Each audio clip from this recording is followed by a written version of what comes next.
के भोलि नै एक्जाम? म त सिलेबस खोलेको पनि छैन। एक्जाम त भोलि हो। आज त आराम गर्ने दिन हो नि। एक रातमा पुरै किताब सकिन्छ।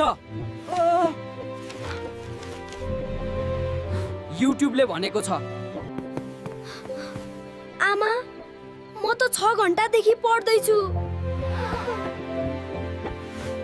यो त हामीले पढेकै च्याप्टर होइन। किताब उल्टो पढेछु कि क्या हो? हे भगवान, यो त अस्पताल भन्दा पनि ठुलो घर रहेछ। रमेश दाइ,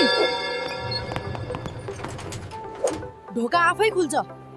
यहाँ त भूत छ कि क्या हो? ए, यो त जादु सिडी रहेछ। खुट्टा राखेपछि भाग्छ। दाइ,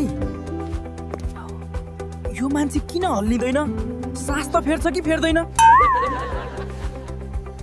रमेश दाइ, यति पैसामा त हाम्रो गाउँमा बाख्रा किनिन्छ।